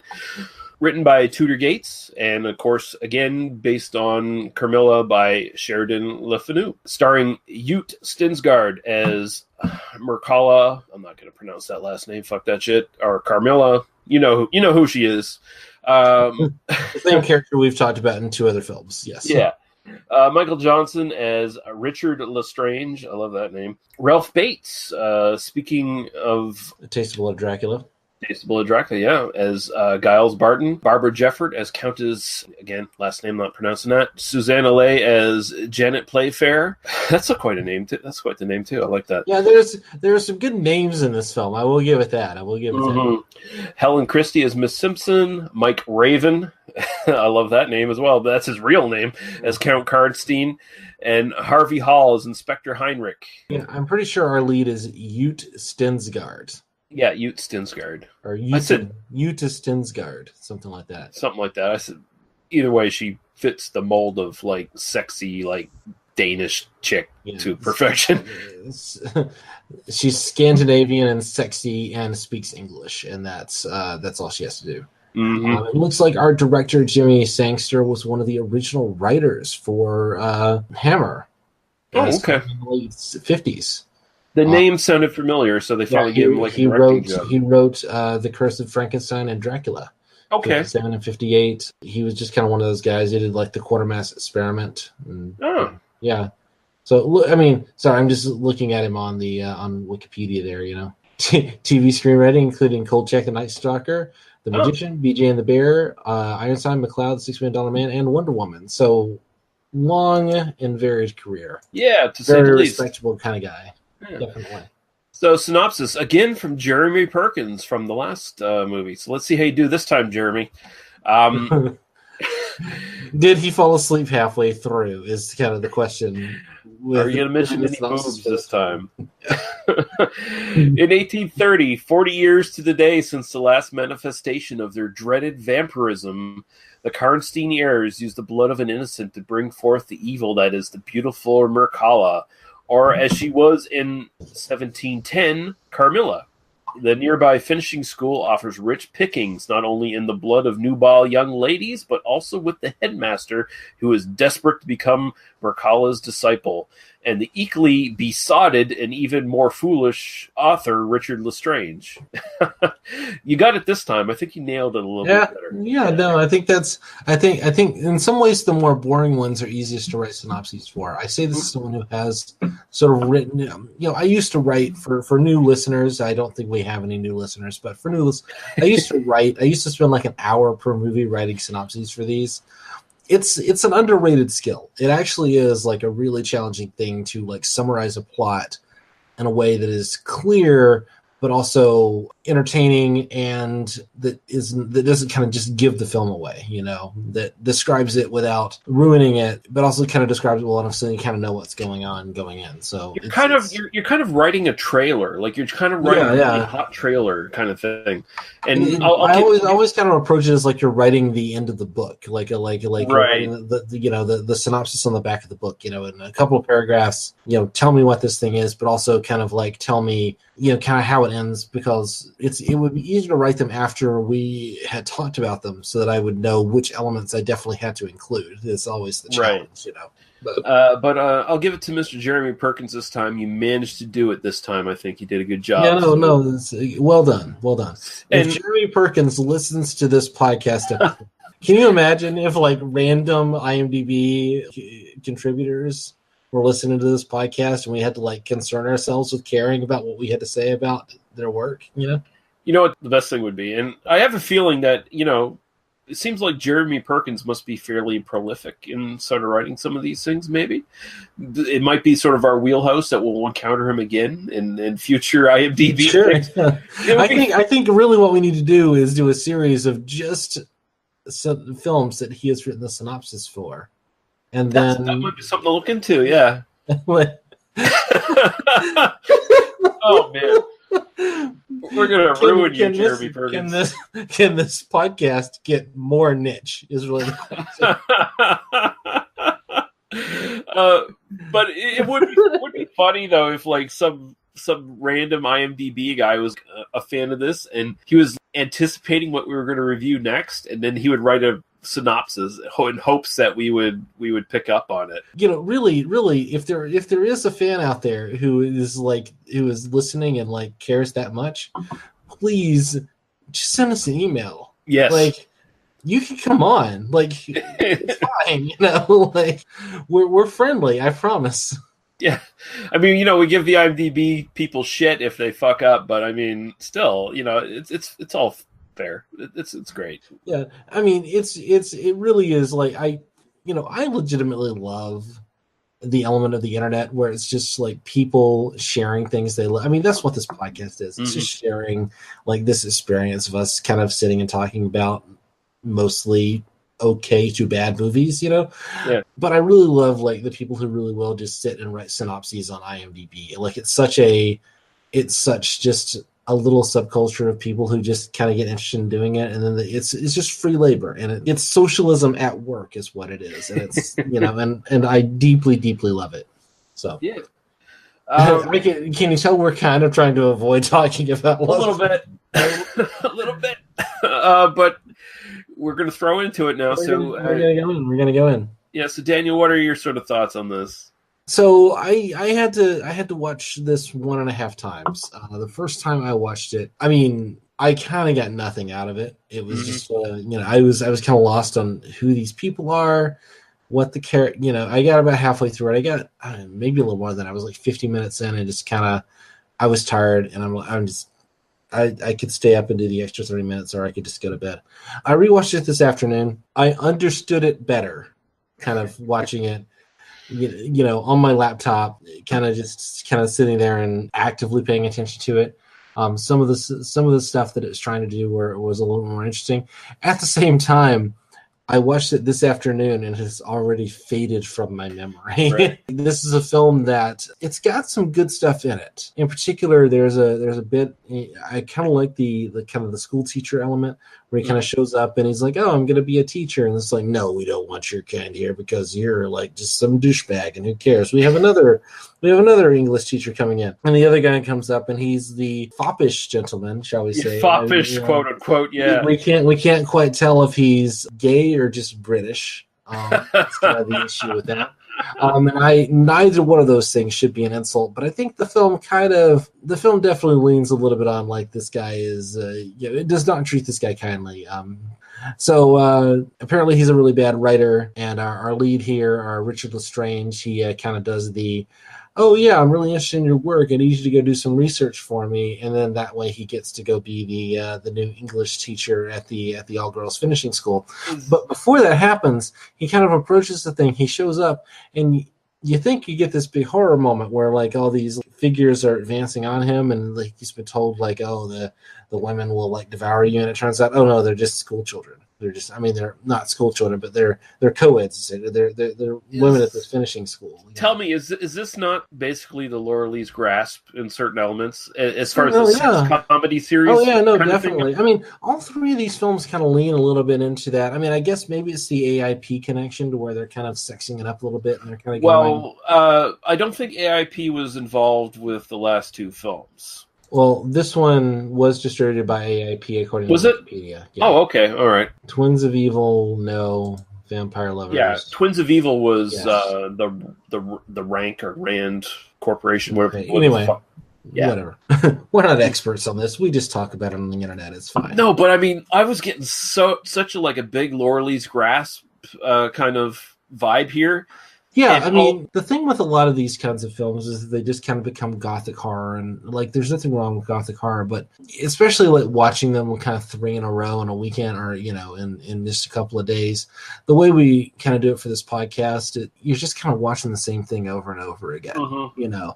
The fun thing about like kind of doing it a little bit more in the like, oh, we're gonna have bouncy boobs and like pillow fights kind of thing is, oh, you're putting like this other element into it that kind of justifies me paying attention to it a little bit more. Let's remember, I've been kind of shitting on this a little bit. I don't think it's, it kind of gets called one of the worst films ever made, apparently. I don't get that. But I think that's because one of the actors in it described it that way. Ralph Bates, I believe, did. Yeah, Ralph Bates, because he just didn't, but even then he had nice things to say about the script, but just didn't I don't know, it's definitely not that bad. We've done worse films for this in the last month or two. We've done worse films than this. Yeah, I suspect Bates, I don't know, I don't want to cast any sort of negative vibes towards him, but I feel like maybe he was a bit bitter that he didn't become the big Hammer star that they were sort of courting him to be, because when he was in Taste of Blood of Dracula, he was supposed to be the main villain in that film. He was supposed to be the big bad guy before Christopher Lee got brought back into it. And then once that happened, he never really had any sort of super big roles in Hammer stuff again. Like he was just, another Hammer player, basically. Yeah. So if he was trying to kind of be a star and kind of just never kind of managed to always. How many actors can say that though? Right. And to be like a guy who was an active player in Hammer and who kind of had his career in that, that's a perfectly respectable career as far as I'm concerned. Oh no, and I like his work. I think Bates is really good. Oh yeah, no, I liked him a lot in Taste of Blood of Dracula, which I really need to rewatch now that I've seen a little bit more of these. I kind of looking back at it, I might have been a little bit unfair to Taste of Blood of Dracula, although I approached it and I feel like it was reasonable at the time for me to respond to it in that way. I just thought some of the elements of, it just kind of, again, it kind of becomes a little bit more generic as the film goes on. This one, I actually really like the kind of central conceit of this. And I don't, let's talk about the positives. I really like the idea that this guy kind of, shows up and then he just falls in love with this woman. And who turns out to be a vampire. Of course, it's got the creepy sex comedy thing. It's even worse than Lorelei's Grasp, because it's completely he's this predatory character. Oh yeah, I was gonna say this is like an 80s sex comedy. No, it's definitely much more. It reminds me more of like Zapped or something like that, where he's actively you could take this plot exactly to the 80s. This young, he's the young fucking go if getting. you take the vampires out of this, yes, if there's no vampirism in this, and it's just like a dude who shows up in an all-girls school and he like manipulates it's like recruits or what's the other one, the Wynorski one, the Screwballs. Screwballs, where it's literally like, and now you girls gotta take your tops off, like exactly. It's practically that narrative, like all over again, and it is kind of like it because it has to be this like vampire story. It can't just be like, let's just look at titties all day, right. Which this film very obviously wants to just show us titties for a while, It gives a lot in the first half. Oh yeah, in the first half, and then once you kind of get past that, I don't know, like it's got some interesting stuff in terms of. I kind of liked that kind of character interaction. I'm going to give this film full props for like clearly displaying cunnilingus on screen. Mm-hmm. Let's not pretend that's not overt cunnilingus. Oh no, there is a cross-eyed orgasm at least twice in that sex scene. And she literally like grasps grass. And, that's how hard she comes. Which hey, nicely done, film. I do not in any way want to say bad things about like that element. But it feels like it doesn't really know what it's trying to do in a lot of ways. Like I feel like it kind of goes all over the place. It's also got the this kind of interesting character who's way into genealogy, who is our kind of comb over, dweebish guy who's little like, oh, the Karnsteins, and I know all the history of their family tree. That's genealogy. It's Ralph Bates. He's the he's almost. He's good in this film. I really like him. He's really good. He's probably the best performance in the film. Who he reminded me of? What's his face from Back to the Future? Plays the dad in Back to the Future. Crispin Glover. Crispin Glover. He reminds me of Crispin Glover in this a lot. I can. Again, it feels a little bit more like an '80s, like a bad film from the '80s, as opposed to a bad film from the '70s, and like that's interesting. That's kind of like what's going on here. Like what is. It just kind of feels like a conceptual mess. It feels like they don't really know what's going on. They don't really have an idea. It's just sort of, we're going to put some boobs on screen. Like, I don't even remember how this film ends. Oh, I do remember how it ends. That's right. Because they burn her, and it's... They burn her, but, like, it doesn't matter because, It's badly done. Like the ending is almost. Well, there's a love triangle, right? Because again, I rewatched this 6 hours ago, and I have so little memory of like what fucking happens in the movie. Again, Laura Lee's grasp, because the sort of like the head teacher or whatever, Susanna Lea's Janet Playfair. She's kind of the same as the girl in the Laura Lee's grasp, who's like the teacher or whatever, It almost makes me think that Osario directed Laura Lee's grasp, maybe kind of cribbed a little bit from this. The idea of doing a love triangle involving a monster or a vampire is not like Laura Lee's grasp just happens to be like way better than this, and maybe that. Yeah, but you got the girls' school element, like it's like overtly here's this school that really doesn't make sense. So it's full of sexy girls. Somebody saw this and went like, "Oh, I can do better," because this is pretty bad. No, there's a love triangle, and I kind of liked the love triangle element because I actually did like the Janet Playfair character. Also, Susanna Lee is really hot in this film. She is, Again, it's not that I went and looked for other films involving her for us to possibly cover in the future. It's like every young woman in all these films is super hot. Yeah. Again, like you were saying, they were casting like models for these. Yeah, well, and that's what the film is. Let's not pretend that isn't. But I think she's also got a really nice presence, and I think she's really good actress. She really likes this Richard Lestrange guy because he's cute and he's intelligent. She's kind of into him. She wants to get that dick in her, which is fine. But she's only got his eyes for this like vampire character, and I feel like the vampire, even Carmilla, like I don't get that she really has a it's weird because it feels like her resurrection has left her unable to quite figure out where she is and what she's doing. She seems very confused several times. Like at the same time, she's definitely trying to protect herself because she's trying what's she doing in this finishing school? Like the whole it takes from the plot of the first film, Vampire Lovers, where again you have these two Karnstein characters who drop her off into the finishing school, just like they were dropping her off into these families in the first film. Which is there's some sort of weird connection there, like thematic connection that's never really fully explained. Why would you drop her off and leave yourself possibly exposed as being vampires and stuff? Like it doesn't quite make sense. I don't think they really thought it out. I felt like, let's take the Vampire Lovers plot, let's recycle it into this with the girls' school thing and change it up a bit. And it never really quite comes together in the same way. It feels like the love triangle is sort of at the core of what it's trying to do. Yeah. But it just I don't know, the whole thing just kind of lays flat. I mean, the performances are good. Like there's a lot of like really nice, particularly with Susanna Lee as Playfair. Mm-hmm. I think she's got some really nice moments to where she kind of realizes like this guy is kind of a douchebag, you know. She's the hero of the story, really. Oh no, she definitely is the hero of the story. One thing that I ran into with this film a little bit is that it's got, like, you know, again, watching all three of them kind of back to back to back, you know, there are a lot of fairly generic looking blondes in these films. And I struggle sometimes to remember which film had which character doing which thing, but particularly Lust for a Vampire, Marcella and Janet Playfair, other than the fact that Playfair wears her hair slightly differently, it's really easy to get confused. Like there's one like flashback sequence where you're kind of like looking back and kind of looking at all the little incidents that kind of led to this moment of, you know, horror or whatever.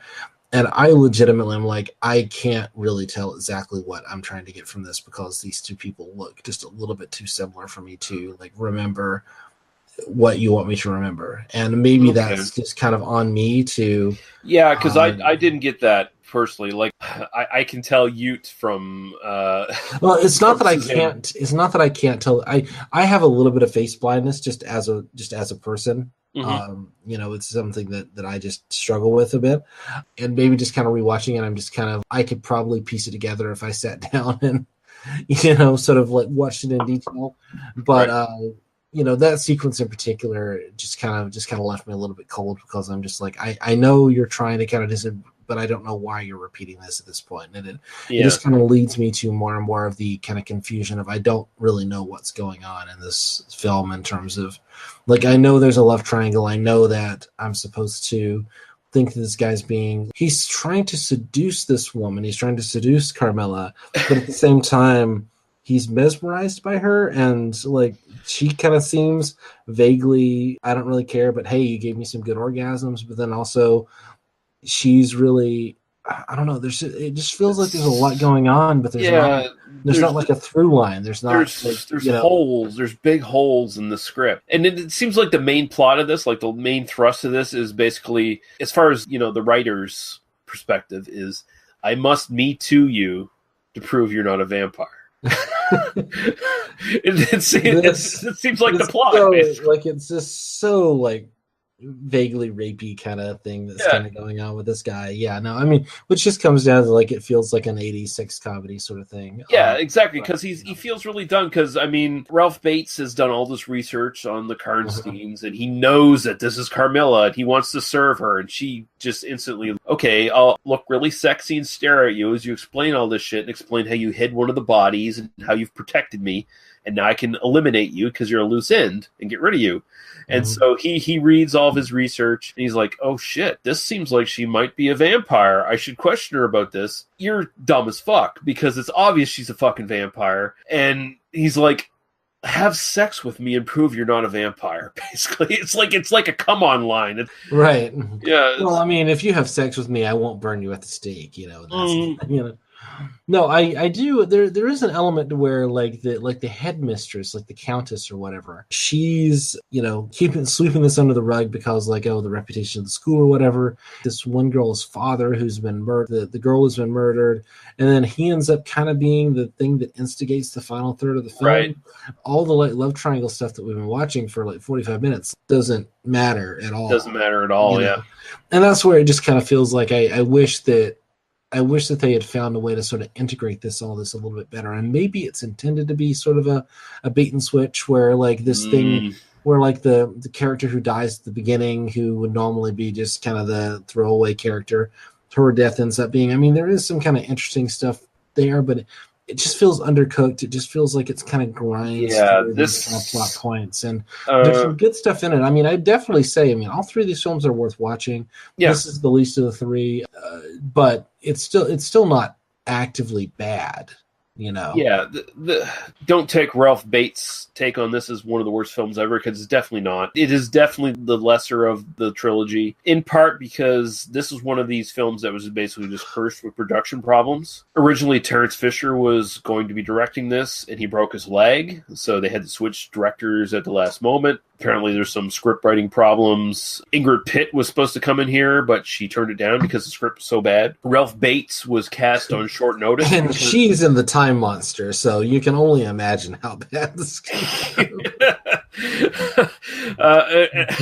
And Ralph Bates was cast short notice as well because Peter Cushing was supposed to play that part, but this was around the time that his wife was ill and eventually died. So he had to basically get out of this. And apparently there was just another plethora of bad production problems with this one. So you can kind of see that in the script where it kind of meanders and then goes in different directions and doesn't focus really too much, And in that case, it kind of makes sense. And you got to kind of give this film credit that it's as good as it is considering all those sort of problems. Oh, yeah. No, again, it's this isn't terrible. It's just a little bit dull, and it's a little bit, even saying dull, I've kind of said it. It's not even necessarily that it's dull. It's that there's not a clear idea about kind of what it's trying to be.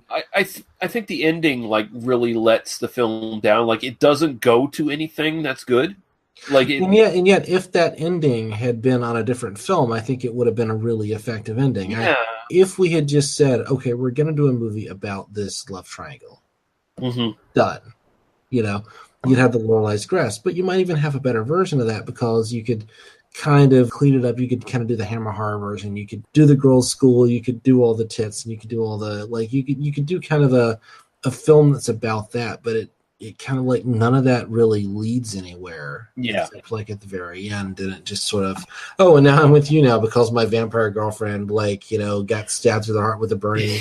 Very, very convenient. Yeah, I know. Hey, my vampire girlfriend's dead, but we can fuck. But you're still here. There's a place in my heart that burns for you, just as my burning vampire heart girlfriend. Now take your top off. Basically, it's that's pretty much the thing. Yeah. It's not as good as the other two films. Yeah. Definitely not. I'm trying to imagine if I had watched this one just absent the other two, would I like it a little bit more? And I think I might be willing to give it a little bit more of a pass, or there's because there are a lot of films where we kind of go through it and we only do one film at a time, and it's kind of that's fine, it's worth a watch, Right. Whereas this one kind of suffers a little bit in comparison. Also, these 3 film episodes, it really is easy to get a lot of this stuff just kind of gets jumbled, confused. But even though, again, like we said, this is not a trilogy that has continuity between it. It's just more a thematic trilogy, but still, this is definitely a lesser of the three films. Definitely. It just really doesn't hold up compared to the other two. It's still decent. I could look at you naked all day. That's all. Well, there's that. Yeah, and Janet Playfair, Susanna Lay, is excellent in her role.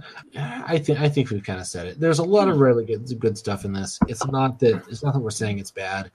It's the least of the 3, and it's a little bit all over the place and a little bit confusing. So I'll mention here the character of Count Karnstein in this, played by Mike Raven. He was hired because he looked a lot like Christopher Lee and sounded a lot like Christopher Lee. except for he had the goatee on, basically. Mm-hmm. Like, that's the only difference. But you see him once in a while with the sort of Puritan hat with the buckle on it, and I kind of suspect he's supposed to be the same man in black from the Vampire Lovers. He's supposed to be the same character, because you also have the sort of Countess character that leaves Ute at the boarding school or whatever, right? I know that audiences today expect a certain degree of, we're all online all the time, and we all have ideas about continuity and expecting, some sort of payoff to the thing. I'm unclear if people sitting down for Lust for a Vampire would have necessarily considered it, just kind of walking into it, a continuation from the Vampire Lovers. Right. And, Twins of Evil, I'm not sure that just kind of going to the drive-in or sitting down in the theater, like, you would necessarily, we kind of retroactively consider it a trilogy. But it feels like these things are, all three of these films came out within a year and, a year and a half of each other or something. Yeah, basically, year and a half, yeah. Yeah, and they're made quickly. They're made on tiny budgets, even though they look good. These are not super cheap films with a lot of the same cast members. There is a sense in which the whole point of let's pay attention to the plot. Let's really try to analyze this in detail. Like, this isn't what these films were meant to be. This was very obviously meant to be. We're going to do some kind of creepy horror. We're going to do a little bit of. We're going to throw some tits at you. We're going to give you some good gory scenes. You'll eat some popcorn and you'll leave happy, and that's what this film. It satisfies on that level. That's the thing. Tudor Gates was the primary writer on all three of these films. Like, he's the through line through all this. Mm-hmm. And I'm kind of wondering if he had any intentions to make this really close trilogy, or if he was just recycling elements. I think they adapted the same fucking story 3 times. Yeah. In 3 completely different ways. If you look at, the first film, The Vampire Lovers, has a kind of pretty clear one-to-one connection with the original story. It's certainly by the time you get to Twins of Evil, this is basically a completely separate. Right. If you didn't have the Karnstein name in it, you would not connect this to the original at all. And even Lust for a Vampire, it's got a little bit of the kind of lesbian stuff kind of going on, but again, all you have to do is rename the character, and suddenly it's a completely new story. So there is a little bit of, we're just kind of playing on the name, maybe, or I don't know. Yeah. It's again, that just sort of boils down to, people sort of call it the Karnstein Trilogy, but it may have never really been intended to be anything like that. It's just what sort of people watching it today kind of consider it as, more than anything else. Well, and I wonder, if it was sort of an advertising thing at the time. I don't think so. Never. We're sort of even among the fans or whatever. You got to imagine there were I don't know, were there magazines where people were follow? Were there devoted Hammer horror fans in 1971? I'm sure, you know what? I'm sure there was. I'm sure there was some sort of community there, but fandom, as we know it, was born out of Star Trek fandom, and it was born a little bit later than this. Star Trek convention. Convention started up based on that, but I don't know. It's just hard to kind of get in the mindset of how they imagined an audience to be consuming all this. Comic books in the Silver Age comic. There's this superdickery.com, which I read 20 years ago or something. Mm-hmm. Not quite 20 years, maybe 10, 15. But and they would just kind of run old Silver Age comic covers, and gorillas show up every so many months. There'd be a cover with super gorillas fighting Superman or whatever. You look into it, it's the companies had realized that their core audience basically aged into and out of reading these every 7 months, so we just repeat the same stories over and over and over again. And I think there's an element of that to this sort of thing, where it's makes sense. People aren't paying that close of attention to it, so we can just kind of the last one made money because people liked the lesbian vampires, so we'll do more lesbian vampires. Yeah, and there's definitely that element to it. Although at the same time, the timeline is definitely different here. The gap in readership in a comic book is not the same. No. I'm not trying to make a direct one-to-one. Those are kids reading comic books on newsstands, in the 50s, and this is there's a little bit more kind of media knowledge there. But even then, I don't know that if you're 16 years old going to a movie theater in Britain in 1970, you're necessarily thinking, oh, there was another film with lesbian vampires that I could have seen last year. You know? I really do want to hear somebody's take on that. Like someone who was watching movies in that period as a kid in the theaters in Britain, if they have any insight on what the culture was, and was it just, you know, disposable entertainment for them, or was there like a sort of a fandom there where, oh, the next Hammer film, and they were picking up on the tropes and the connections to the previous films? Was there anybody doing that? I mean, I imagine there must be somebody doing that. We've mentioned Doctor Who a couple of times in this, and I mean, there were sitcoms making jokes about obsessive Doctor Who nerds within a year of Doctor Who beginning to air. Oh, yeah. The idea of there being like Hammer horror nerds is not kind of beyond my comprehension. Right. As of like 1970, but it's also these kinds of films, horror films, and this is not me being insulting towards this at all, you know, but horror films and titty flicks and that sort of thing. You had film fans who would, you know all the like kind of big releases and would know all the kind of Oscar films and all that sort of thing, you know, right. And the big prestige pictures. I don't know that the people who are really paying attention to that stuff really cared about sort of the bargain basement stuff and the, you know, and I just, it strikes me as sort of an interesting kind of exercise. I mean, you know, we can kind of focus on it. I mean, I can just download the damn thing and watch all three of these back to back to back right. in an afternoon if I choose to.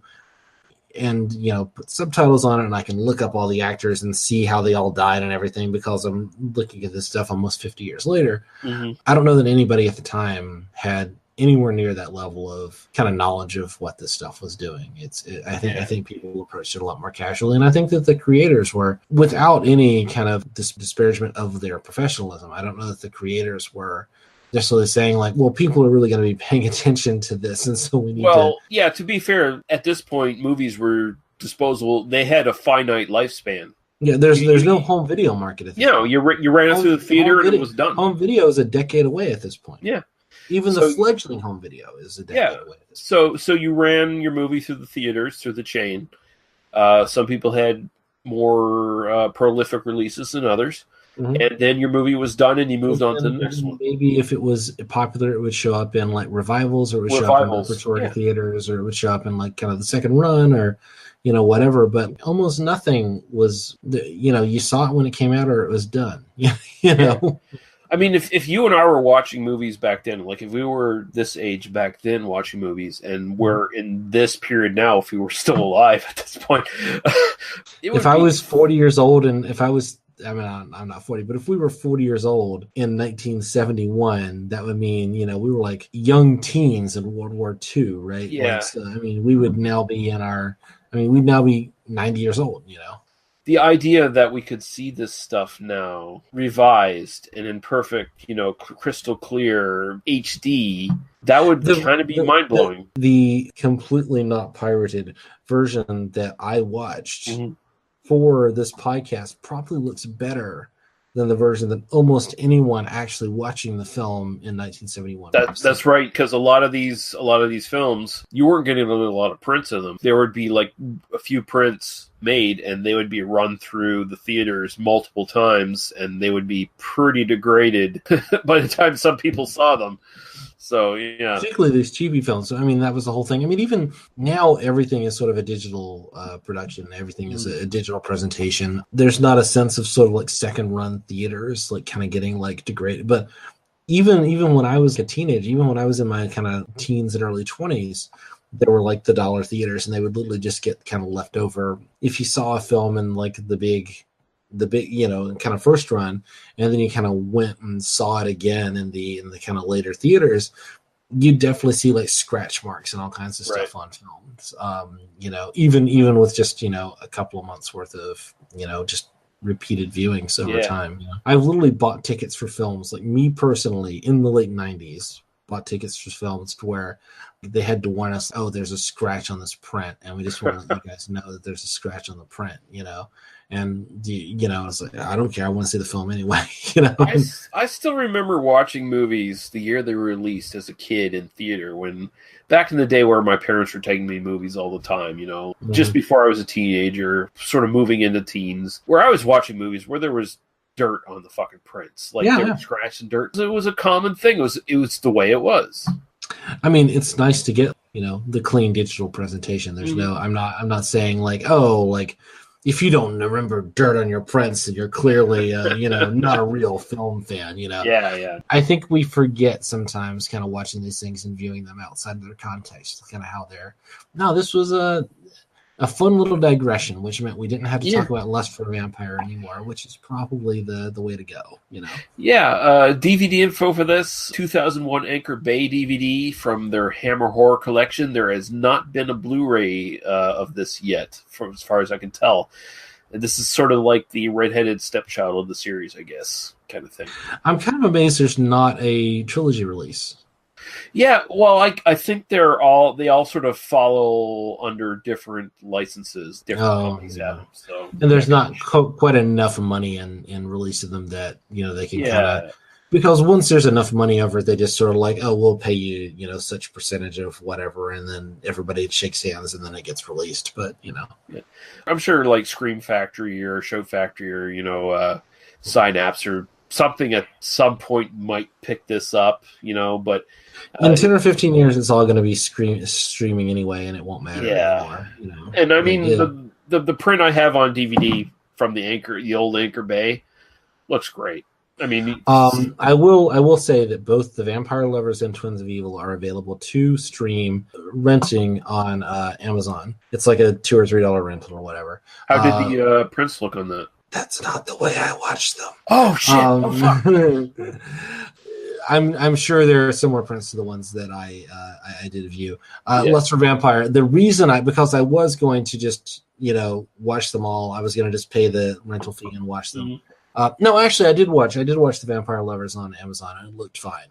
Sure. And I've checked it with another print that I acquired through some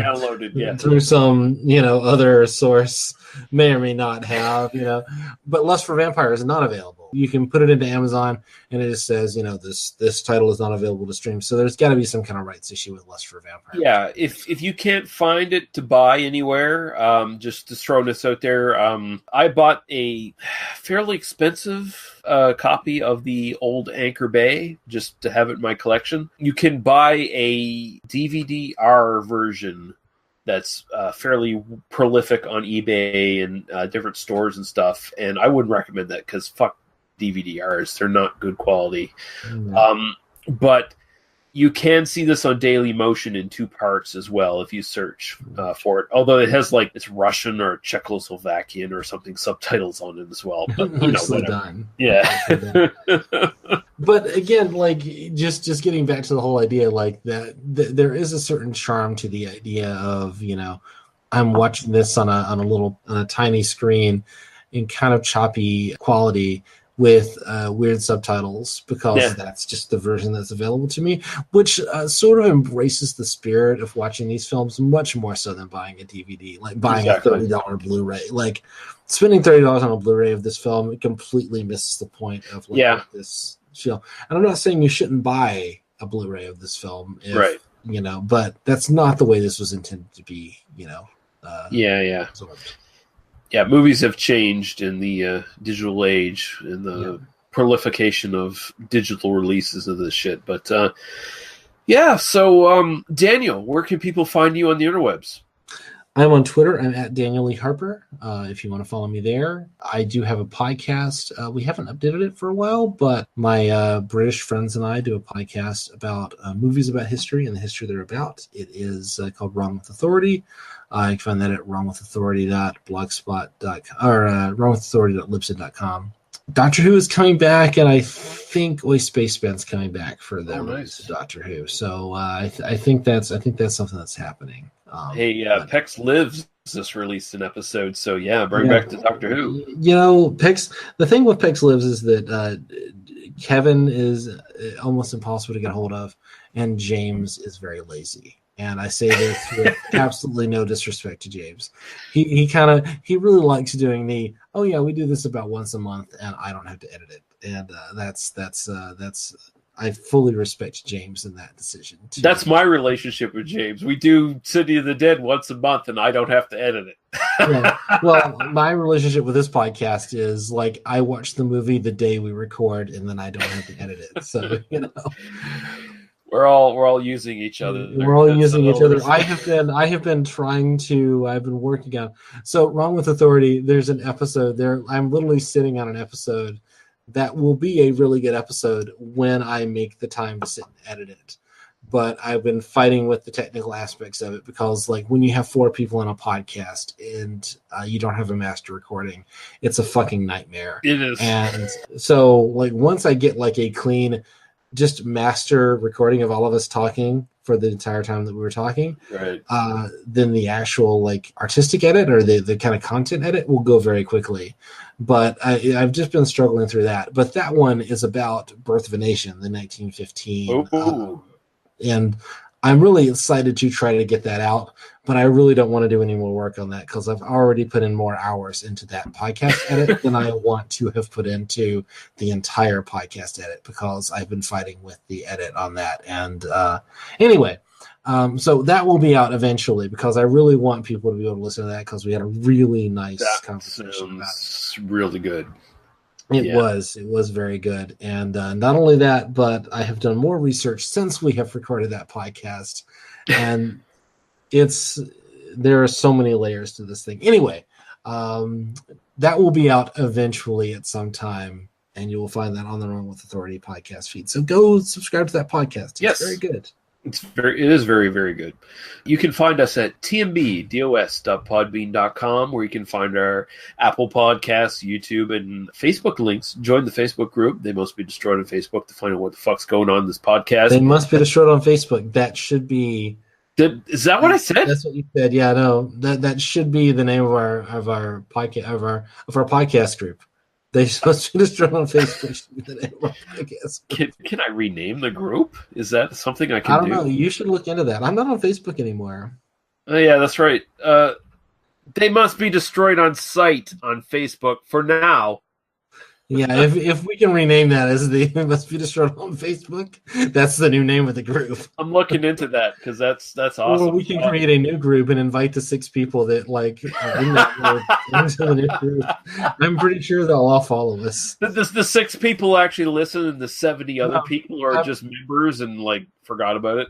I'm pretty sure that like more people post in that group than listen to the podcast. Probably, yeah. We're looking at you, Cameron Sullivan. Yeah.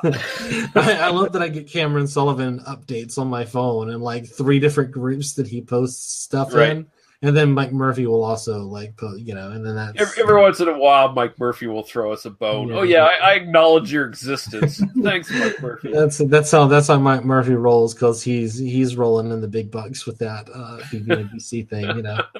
He's rolling in that like several hundred listeners. Yeah, he is. Yeah. Motherfucker. Not sure what we're doing next time. This is my suggestion. The Living Dead at Manchester Morgue, also known as Let Sleeping Corpses Lie, which is a zombie film that is very, very good, and I think you would like it a lot, Daniel. Okay. So I think that should be our next episode, and that would be a great transition into the last little bit of stuff on our list, actually, for our sort of horror-themed stuff, because we're going to be moving into the Blind Dead films, and as well as Dead and Buried from the 1980s. So I think, jumping into some zombies and getting out of this fucking vampire stuff we've been doing. We've been doing so many fucking vampires, man. And yeah. I did really enjoy, as much as I kind of like bitched a bit about Lust for Vampire, I did really enjoy the slight change of pace with the kind of fun, sexy lesbian stuff. Yeah. That's why I wanted to do all the 3 of these films in one episode, just like to clear the board of vampire films, because we've just been doing way too many. We've done I've literally when we do these kinds of films, I just kind of let Lee just you just tell me what to watch. I'll watch it. I'll show up. It'll be fine. Yeah. That's my process for this. It'll be fine. That's that's how I approach it. Yeah. Whatever. I'll watch it. It'll be fine. Lee will clean it up, right? So I'll solve all problems. Which basically, like, don't edit anything out. Just let the thing run. But nobody's listening, so nobody cares. It's fine. It doesn't matter what edits I do. It's all for like the 5 people listening to this shit who know what we do. But and we love you people, by the way. Thank you. We do. Including you, CB Falls. Yeah, CB Falls, who doesn't listen but retweets and shares everything.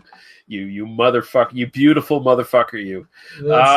We don't care if you listen. We just care that you increase our social media presence, so eventually we can put ads on this bitch. That's the whole, you know. Yeah, coming soon. We're gonna be getting millions from Squarespace pretty soon. Squarespace is. What is it? Sherry's Berries. That's it. Sherry's Berries and Saks Underwear. That's another one that's prolific. The great courses. That would be my goal. Is to get the great courses to let us advertise for them. You know, do you like listening to podcasts about where 2 vaguely in the bag hosts talk about obscure movies nobody's ever seen from 1967? If so, you should be listening to the great courses, which is Jesus. Okay, we got to end this. Thank you very much, Daniel, and thank you for the 5 people who listen to this. And we will be back next time with Let Sleeping Corpses Lie. Bye-bye. Bye.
You've been listening to They Must Be Destroyed on Sight. For other episodes, our Apple Podcast, YouTube, and Facebook group links, as well as podcasts and websites of similar interest, please visit us at tmbdos.podbean.com. Thank you. Drive through.